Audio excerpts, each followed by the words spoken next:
Welcome back. New information surrounding Metro North and that deadly derailment in the Bronx nearly 4 years ago. Question is, could the tragedy have been avoided? Well, a former top executive from Metro North says the answer to that question is yes. The Journal News has obtained new court documents that uncover a stunning revelation. With this special report, here's Files One's Ray Ramundi with the story from the Spuyten Duyvil. The images of a deadly Metro North derailment still fresh 3.5 years later. 4 lives were lost. Dozens of others were injured. The train derailing at a sharp curve in Spuyten Duyvil on December 1st, 2013. Is it safe to say, if that automatic braking system was in place, that the December 2013 incident could have been prevented? Well, look, Ray, I'm no railroad expert. I've talked to a number of folks, Joe Riley included, who says that, yes, this was preventable. And it is Joe Riley, a former Metro North Railroad foreman, now speaking to Journal News reporter Tom Zambito, making this bombshell revelation that Metro North ignored recommendations 8 years prior to that 2013 derailment. Recommendations to install what's called signal control, a braking system which would slow a locomotive automatically if an engineer fails to do so. Knowing the information you know now, this must be shocking. Yeah, I think people could say that. It certainly was shocking to us that they were aware back in 2005. Riley, who is now with the Federal Railroad Administration, told Zambito he was aware speed could be a problem at several critical curves along the railroad's lines after an incident at Spuyten Duyvil on October 18, 2005. While there were no injuries in that incident, passengers, including Andy Horan, say the train felt like it was tipping over. People on the train started freaking out, a couple people screaming. We didn't know what was going on. We were going pretty fast. We hadn't taken the train that much. Then 8 years later, another incident at the same curve. Only this time, the train derailed. 8 days after that deadly derailment here at Spuyten Duyvil in 2013, and signal controls were placed at that curve and 4 other critical curves along Metro North Railroad. But the main question, why did it take so long for Metro North to install those controls, especially after a 2005 incident happened at that very curve? The attorney representing William Rockefeller, the train engineer in the 2013 derailment, wrote a letter to a judge citing testimony made by Joseph Riley. In his testimony, Riley reveals Metro North failed to install signal code control change points, or automatic train braking, after the incident in 2005. The letter goes on to say, in that same year, Riley repeatedly informed then Metro North Senior Vice President George Walker about signal control installations. But Walker, quote, ignored Riley's recommendations, in part because it would adversely impact on-time performance on trains. Meantime, Andy Horan says he immediately contacted MTA by phone and email about that frightening ride. So when he learned about the derailment in 2013... I felt terrible. I couldn't believe that it was the same place again. And I had assumed since then, and I had ridden the train in the 8 years between those incidents, that it had been taken care of. After the incident, Metro North immediately began identifying and implementing corrective actions. In the days following the derailment, then MTA Chairman Tom Pendergrass revealed during an MTA board meeting the transit agency created dozens of new protocols, vowing safety was its first priority. Yet, a special investigation by the National Transportation Safety Board 2 years after the deadly derailment outlined major safety flaws with the MTA between 2013 and 2015, saying Metro North was, quote, ineffective in identifying and resolving operational and process safety issues. It also highlighted how the agency's, quote, organizational structure and safety programs didn't support effective safety risk management, lacked effective oversight to ensure employees and managers understand and comply with established safety procedures. While the MTA has made changes throughout Metro North, it has paid more than $50 million in settlements because of the 2013 derailment. There's been a real human toll to this. Not only a human toll, financial toll, so everyone has gotten the message. FiOS 1 News requested comment from Metro North. The railroad says it cannot comment because of pending litigation. In Spuyten Duyvil, Ray Raymundi, FiOS 1 News. All right, Ray, thank you. Now, I sat down with Tom Zambito. He's a Journal News reporter that you just saw in Ray's piece.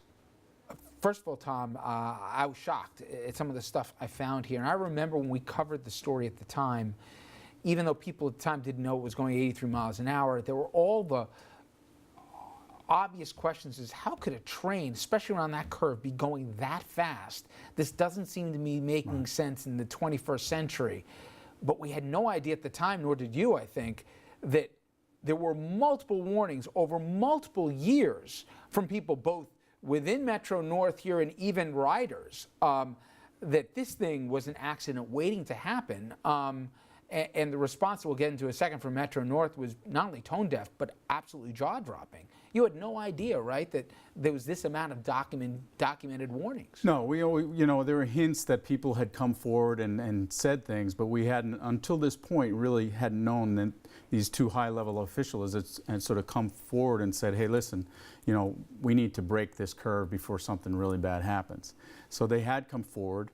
It came out in court documents. I did some interviews with one of the individuals who came forward. And to that end, it wasn't that there was some anecdotal comment to the side. Mr. Riley, who you interviewed for the piece, he went up the food chain, made sure the executives knew about a problem, about a near accident, right around that exact same curve at Spuyten Duyvil here that thankfully didn't result in a flip, let alone the fatalities and injuries that we saw in 13. But the response he got, basically, it's going to slow us down. We won't be able to make our scheduled arrivals if we do that. That's always been the tension at the railroad, is between on-time performance and safety and making infrastructure changes. So I think that's kind of what he's saying he bumped up against. Is that he said he went to them and said, hey, listen, it's a minor fix. I think it would cost maybe maybe $20,000, $30,000. Could have been done over a weekend, and that was the response he got. Could he have pushed harder? Maybe.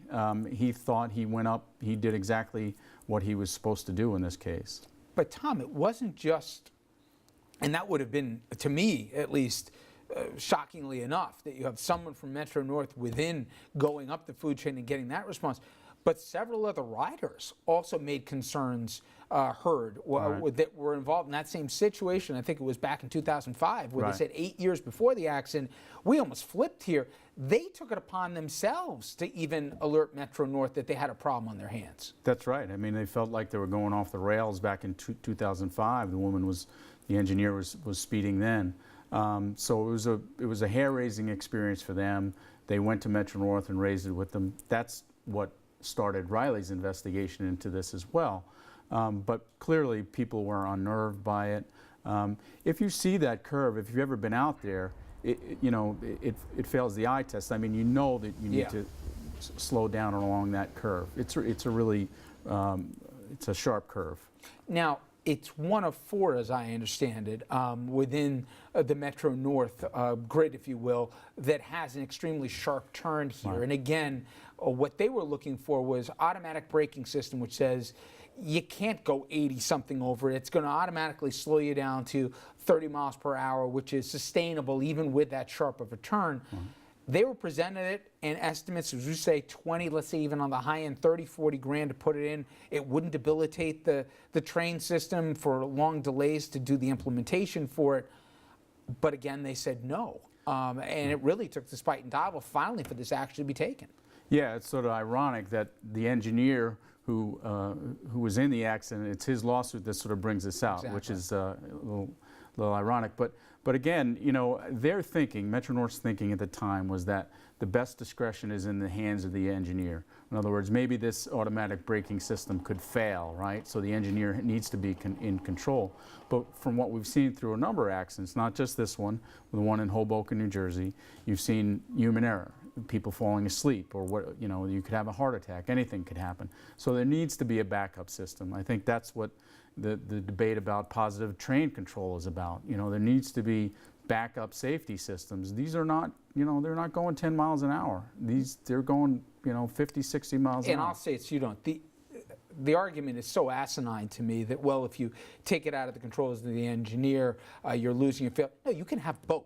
You can have the automatic braking system on 4 specific locations, and if it fails, you still have the operator there who's being paid to be able to do it. Now, you mentioned, as it related to the positive train control, there's a deadline at the end of next calendar year. There's already been requests made and grumblings that they're not going to be able to make the deadline. We saw what's happening in New Jersey with the same exact system here. If not compelled to, we can't take faith, as we saw what happened here with the automatic braking system, that the safety measures will be implemented here. We can't just work on good faith here. Unfortunately, we have experience to show for it. Well, look, Metro-North certainly had a wake-up call in the wake of this incident and others. So they're on notice that, things needed to be fixed. Now, having said that, fixing things is not an easy task. It requires a lot of money. There's some of the stories we've done in the past talk about the overtime for track workers has just exploded in the last few years because they're trying to catch up with a lot of neglect from prior years. So it's not easy to do. I mean, positive train control is going to cost billions of dollars. Speaking of dollars, there are many active lawsuits, some settled and then some in process. My question is, of the cases that were settled, without some of the information that's since come out in discovery, does that impact it? Possibly. If these things, if any of these cases go to trial, and we quoted one of the attorneys in this case who he represents a dentist who can no longer work. So they're trying to get a sense of, how extensive her injuries are. Can she ever work again? So those sort of questions are not easy to answer. It's going to be millions more, thrown into these cases. And, maybe the issues behind the scenes, maybe they prompted early settlements. I don't know. Well, it's interesting, and again, it's a terrific piece. People can read far more in detail this coming weekend, but you get the sense, especially this wasn't the only problem and only tragedy. It cost us 4 lives and dozens other injured in 2013. You've covered at length what happened in Valhalla, still some of the ongoing questions there, and other issues of derailments, not even just limited to Metro-North here. The rail systems have a lot of questions going forward, and as you said, a lot of it is dollars and cents. Who's going to pay for it and how, right? Right, but again, some of these railroads have put this question off for years, and it's a very difficult decision to make. Spend money now or spend money later, and it takes some real leadership to sort of make those hard decisions. And let's be clear, not that there ever should be a dollar amount that you'll attach to human life, but these were not prohibitive expenses that they could have made, that they were warned about nearly a decade before the tragedy, and they chose not to because, at least per the conversation Riley and the feedback he got, because they were concerned that the trains might not get there on time. Anyway, phenomenal reporting, Tom. Thank you so much. Thanks, Rich. And you can read more of the Journal News special investigation right now on LoHud.com. And the full story, it'll appear in the Journal News this Sunday. That's September 17th. All right, coming up on the other side of the commercial break, we see the devastation in Florida and in Texas after both Harvey and Irma. We got another storm, by the way, making its way to the eastern seaboard. The question, though, is what is the state of the recovery in those ravaged states, and how is the Red Cross doing, and what can we do to help? Well, we'll be speaking with the director of the Westchester chapter on that and much more after this.